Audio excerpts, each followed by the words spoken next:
Bonjour à tous, voilà nous voici repartis pour un deuxième tutoriel. Donc ici on va faire un petit peu les bases réseau. On va parler de différentes choses. Donc tout simplement, donc on va s'attaquer au point de vue hardware, c'est-à-dire physiquement tout le matériel qu'on a besoin pour connecter des PC ensemble. Donc on va parler du câble réseau parce que c'est le premier élément qui nous permet de relier des ordinateurs entre eux. Donc on verra quelques notions comme câble droit, câble croisé, des catégories, les différentes longueurs, qu'est-ce que c'est qu'un patch, une armoire. Ensuite on parlera un petit peu de hub et switch, les différences entre les deux, les vitesses disponibles et un petit point sur ce qu'est un routeur et un firewall. Donc là, avec ça, on aura fait le tour du matériel physique nécessaire pour permettre de fabriquer son réseau à la maison, dans une société, dans une PME. Voilà. Alors, tout de suite, on attaque le deuxième point. Donc, après, on ira faire d'un point de vue software. Alors, d'un point de vue software, on verra qu'est-ce que c'est qu'une IP, un masque, un réseau, une passerelle, un DNS, un WINS, une IP fixe, une IP dynamique. On verra quelques commandes, IP fixe, le ping, le netstat qui permettront de troubleshooter quand on configure des PC entre eux, de voir que ça répond bien ensemble. Ok, donc là on attaque tout de suite le point de vue hardware. Alors le câble réseau, voilà, comme vous avez une image ici représentative de ce que c'est qu'un câble réseau. Donc ce sont des connecteurs ici RJ45. Ça c'est ce qu'on appelle les connecteurs pour le réseau. Donc c'est une norme standard. On a le RJ11 aussi pour le téléphone. Mais donc nous, comme on va s'attarder surtout au réseau, on va pas trop parler des autres catégories. Alors, il faut savoir que quand on utilise un câble réseau, on a deux possibilités. On a soit un câble qu'on appelle un câble droit, soit un câble croisé. Alors, comment on sait que c'est un câble droit, un câble croisé? Tout d'abord, il faut savoir qu'un câble réseau, c'est composé de 4 paires de fils qui sont composés ici, représentés ici les couleurs. Donc c'est un blanc orange, un blanc vert, un blanc bleu, un vert, un blanc brun et un brun.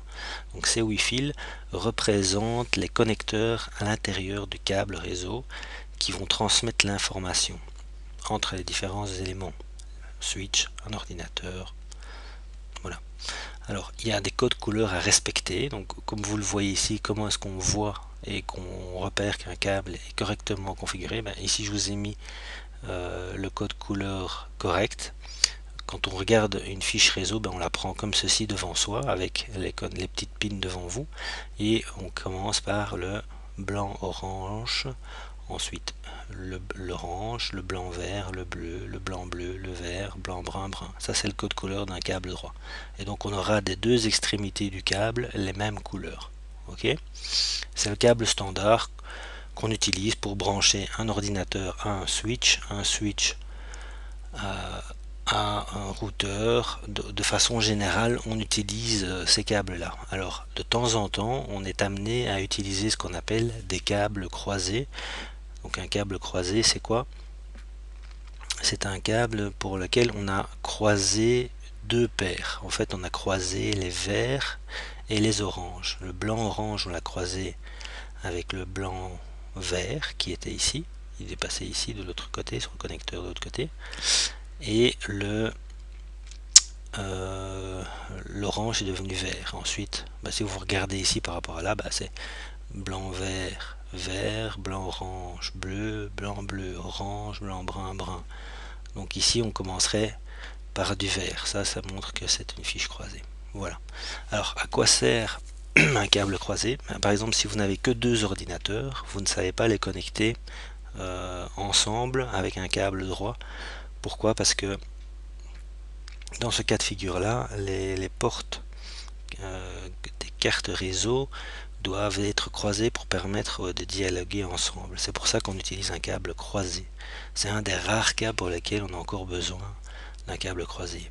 Parfois, on peut arriver quand on a encore des anciens switch ou des anciens hubs que le switch n'arrive pas à croiser automatiquement sa porte sur le switch. Et alors dans ce cas là, quand on veut connecter deux switch ensemble, on est obligé d'utiliser aussi un câble croisé. Alors on verra que très souvent on utilise un câble croisé de couleurs différentes des câbles standards. Souvent on utilise le rouge pour dire que le câble est croisé, ou alors on fait deux petites lignes rouges sur le câble pour dire attention, ce câble est croisé. Ok. Donc au niveau du câble, donc ici vous avez une image de un câble, comment c'est fait. J'ai ouvert un câble réseau ici pour vous montrer, mais vous voyez bien qu'il y a 4 fois deux fils torsadés ensemble, et les couleurs sont bien les couleurs qu'on a représentées juste avant. Alors quand on parle de câble réseau, il faut savoir qu'on a aussi ce qu'on appelle des catégories. Alors les catégories, j'ai pas repris tout ce qu'il y a depuis le départ du câble réseau. J'ai pris les catégories standards qu'on rencontre encore à l'heure actuelle. Donc un des plus standards, c'est le catégorie 5. Catégorie 5, il faut savoir qu'il y a une norme, il est validé pour une certaine vitesse. Et donc cette vitesse était marquée ici, donc c'est pour du 100 mégabits seconde. Donc c'est un câble qui est connu pour être stable sur des vitesses de 100 mégabits seconde. Ensuite on a catégorie 5E qui est finalement un câble où on a blindé entouré d'une feuille d'aluminium les fils de façon à ce qu'ils ne soient pas perturbés par tous les champs magnétiques auxquels ils pourraient être susceptibles de traverser. Donc, vous savez, quand un câble réseau on le tire dans une maison, dans un immeuble, il passe à des endroits parfois tout près des câbles électriques, tout près d'un moteur, d'un générateur, que sais-je, et tout ça fait des perturbations. Le fait que le câble est blindé permet de protéger les circuits qui passent dedans et de ne pas les perturber, et donc de ne pas faire de perte de signal. Au niveau de catégorie 5E, on peut arriver à des vitesses de 1000 mégabits seconde, c'est-à-dire 1 gigabit. Ensuite vient le catégorie 6, pour l'instant on commence à être répandu, mais c'est pas encore vraiment un standard, et ça permet d'arriver à la norme des 10 gigabits. Ensuite on a la catégorie 7 qui n'est pas encore tout à fait finie, on va dire, mais elle permettrait d'avoir des vitesses possibles de 40 gigabits sur à peu près 50 mètres. Voilà. Donc ça, ce sont les normes. Qu'est-ce qu'il faut retenir par rapport à ça? Oui, voilà, catégorie 5 c'est du 100 mégabits, catégorie 6 c'est du 10 gigabits. Donc si vous avez 5E, c'est quand même 5E, ça devient du standard pour avoir du gigabit. Pourquoi? Parce qu'à l'heure actuelle, si vous changez un switch dans une société, vous n'allez plus mettre du 100 mégabits, vous allez mettre du gigabit minimum. Donc si jamais demain vous devez changer ou refaire câbler tout un bâtiment, vous allez demander du catégorie 6 ou du catégorie 7 si c'est possible. Pourquoi? Parce que comme ça le bâtiment sera déjà prêt pour les prochaines normes et les standards switch qui viendront à l'avenir. Voilà pour les catégories. Alors au niveau des longueurs, il faut savoir que ça ce sont les standards 0,5, 1, 2, 3, 5 et 10 mètres. On parle de 0,5, 1, 2, 3, 5 mètres pour du patch câble également. Alors du patch câble, on verra, je vous ai mis une image plus loin de qu'est-ce que c'est que un patch câble. C'est quand on va dans une armoire réseau, on parle de patch câble, ou quand on connecte des prises de l'armoire au switch. C'est ce qui va créer le réseau. Alors après on a 3, 5 et 10 mètres, c'est plutôt réservé pour tout ce qui est les connexions PC et imprimante. Alors côté justement patch panel, voilà, ça c'est une image d'un patch panel, c'est ce qu'on retrouve dans une armoire.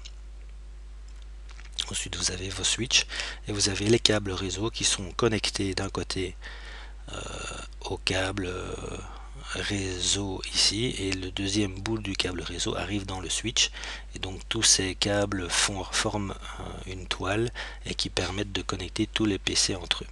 Alors ceci, derrière cela, il y a un électricien qui est venu tirer des câbles, donc on voit encore les câbles qui passent là derrière, et qui les branche au connecteur, les trous devant.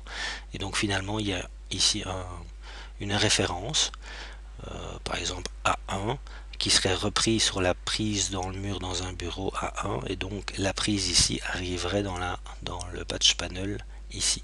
Ensuite, ici on branche le câble réseau à l'ordinateur, et après on va dans l'armoire réseau brancher la prise 1 au switch de façon à ce que l'ordinateur qui est connecté jusque là arrive ici et puis arrive dans le switch. De cette façon là il est connecté au reste du réseau. Voilà un peu le monde du réseau et au niveau hardware. Donc ici on peut avoir énormément de patch panel, ça dépend évidemment des sociétés. Dans les petites sociétés, 1 ou 2 patch panel comme ceci suffiront pour brancher tous les éléments. Dans une société où il y a 1000 personnes, on aura besoin de plusieurs armoires réseau pour pouvoir tout brancher. Ouais. Donc on passe à la suivante. Donc d'un point de vue hardware, maintenant on parle un peu du switch et du hub. Bon, de façon historiquement, en fait avant on avait beaucoup de hub et un petit peu de switch, et à l'heure actuelle on ne voit plus du tout de hub, mais c'était avant c'était une norme. Alors la différence entre switch et hub, je vais vous la présenter dans la dia suivante. Au fait, le hub c'est ce qu'on appelle c'est un élément actif du réseau, et la différence entre hub et switch, c'est que le switch garde une table d'allocation, et donc quand un ordinateur va envoyer un message sur le réseau, le hub il va envoyer le message à tous les portes connectées à lui, donc ça va faire ce qu'on appelle un broadcast, il va faire un appel à toutes les machines, la machine concernée va répondre à la machine appelante, tandis que le switch, quand l'ordinateur va faire une demande, le switch c'est dans sa table où se trouve l'ordinateur qui l'appelle et va juste envoyer le signal à cet ordinateur là, donc ça ne va pas polluer tout le réseau. À l'heure actuelle on n'en voit plus, des hubs c'est fini, maintenant il n'y a plus que des switches. Au niveau des vitesses disponibles, anciennement on parlait du 10 mégas, alors du 10 mégas ça peut encore de temps en temps se retrouver dans les habitations, on a des petits comme celui-ci, encore que celui-ci c'est du gigabit déjà, mais on peut retrouver des petits switches 10 mégabits, historiquement ça existe encore. Le standard c'est quand même minimum du 100 mégas. À l'heure actuelle dans les sociétés, de mémoire ça fait au moins 3 ans que je ne mets plus de switch en dessous de gigabit, et on commence à parler évidemment de plus en plus du 10 gigabits pour les grosses sociétés qui ont besoin de vitesse importante pour le transfert des données. Alors ici, comment est-ce qu'on connecte tout ça? On met un switch, ensuite on met un câble réseau qui on branche dans le switch à l'ordinateur, un câble réseau qu'on branche dans la carte du serveur et on le met dans le switch, une imprimante, la carte de l'imprimante dans le switch. Ça fait que les trois éléments sont connectés physiquement entre eux, et c'est ça qui fait du côté hardware le réseau. Donc ici switch et hub, encore une petite image représentative. Donc si on voit que le PC A veut communiquer avec par exemple le portable D, il va envoyer un message au hub. Le hub il va, comme je vous le dis là tantôt, envoyer le message à tous les matériels connectés à lui, et celui qui se sentira concerné par la demande répondra à l'ordinateur appelant. Donc vous voyez, l'ordinateur appelant envoie et puis c'est propagé partout. C'est évidemment de la pollution et donc c'est pas très performant. Un switch par contre, l'ordinateur A qui veut dialoguer avec l'ordinateur D, il va envoyer son message, le switch va regarder où se trouve l'ordinateur auquel il fait une demande et va lui envoyer et lui transmettre l'information. Voilà pour les différences entre hub et switch. Ensuite, on va parler un peu du routeur et du firewall. Donc, ce sont deux points qui se trouvent à l'entrée d'un réseau. souvent dans les PME, vous avez un routeur suivi d'un firewall et ensuite vous avez un ou plusieurs switches qui fait votre réseau. Donc le routeur, c'est un boîtier qui a au minimum deux interfaces, ETH0 par exemple et ETH1, c'est carte réseau 1 et carte réseau 0. Et donc son rôle, lui, va être de router, comme son nom l'indique, les paquets d'un réseau à un autre. Donc ici, 192.168.10, 192.168.0, ce sont deux réseaux différents. Il y a un ordinateur dans le réseau 10, un ordinateur dans le réseau 0. Si maintenant l'ordinateur veut parler avec l'ordinateur du réseau 10, ben, il va passer par le routeur et le routeur va router les paquets du réseau 0 vers le réseau 10 et vice versa.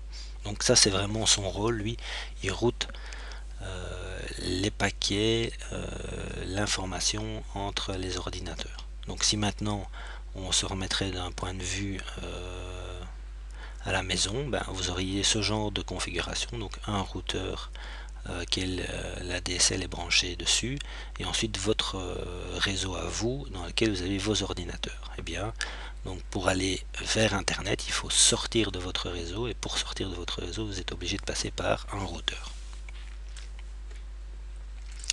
Ensuite, le firewall. Le firewall est un petit peu différent d'un routeur, c'est-à-dire qu'il va aussi router les paquets entre des réseaux, mais en plus, lui, il va avoir un rôle de régulateur, c'est-à-dire il va affiner un peu le trafic. On met des règles sur un firewall qui permet de dire, ben voilà, le trafic de tel port est autorisé ou pas à passer. Donc je vous ai fait un petit schéma ici représentatif. Donc si vous avez un serveur web, les deux protocoles utilisés sont ce qu'on appelle le HTTP. C'est quand vous ouvrez votre browser et vous mettez une adresse dedans, mais c'est ce qu'on appelle le HTTP. C'est le port web, c'est le port 80. Bon, tout ça c'est théorique, hein, on vous demandera pas de la garder, mais c'est pour l'explication. Et le deuxième port très utilisé du côté web, c'est l'HTTPS. L'HTTPS, c'est le port 443. Donc si on mettrait ici HTTPS, eh bien ça voudrait dire que l'ordinateur demande à passer via le port 80 en HTTP et via le port 443 en HTTPS. Ensuite, en fonction des règles qu'on a définies sur le firewall, eh bien on peut ou pas passer. Alors vous voyez, vous avez LAN WAN, c'est aussi une notion en réseau, c'est-à-dire le côté interne du réseau, c'est ce qu'on appelle le LAN. Le côté externe, donc vers Internet, c'est ce qu'on appelle le WAN. Et donc la règle voudrait dire ici que du LAN vers le LAN, le port 80 est autorisé. C'est-à-dire que l'ordinateur ici qui fait sa demande va pouvoir passer, interroger le serveur et va pouvoir visionner les pages web. Par contre, si on mettrait HTTPS dans le cas ici où j'ai dit que le port 443 n'est pas permis, eh bien la page ne s'afficherait pas parce que une fois que le paquet arrive ici, le firewall ne le laissera pas passer. Voilà, donc c'est à ça que sert un firewall, ça sert à ouvrir et fermer des portes entre deux réseaux et généralement entre Internet et vous. Ça permet surtout de vous protéger. Donc l'exemple que je vous ai donné, c'est vous qui sortez vers Internet. Généralement, le firewall, il fait surtout l'inverse, il empêche l'extérieur de rentrer. Et on n'ouvre que les portes nécessaires au bon fonctionnement pour ne pas avoir une surface d'intrusion importante. Voilà, alors, dernier point pour le point de vue hardware, c'est un design classique, on va dire. Voilà, c'est un schéma, vous avez plusieurs PC, vous avez un switch, les ordinateurs sont reliés à un ou plusieurs switches. Ensuite, le switch est connecté au firewall, le firewall est connecté au routeur, le routeur est connecté à la DSL, les fournisseurs d'accès standards que vous pourriez avoir, Belgacom, vous, Telenet, peu importe, et ça vous donne accès au monde Internet. Donc, en gros, vous avez ici, là je me trompe, c'est pas ça que je vais faire, vous avez ici un réseau, vous allez avoir ici un réseau, vous allez avoir ici un troisième réseau. Ça c'est le LAN, et cette partie-ci va être le WAN. Ok. Voilà le design classique. Alors je vais m'arrêter là parce que les vidéos ne peuvent pas être trop longues pour le moment. C'est minimum 15 minutes, je n'ai pas trop à combien de minutes on est, mais voilà, on reprendra une prochaine vidéo pour parler des IP fixes, IP dynamiques, qu'est-ce que c'est qu'une IP, un réseau du côté, on va dire, logique. Je vous souhaite une bonne soirée, à la prochaine.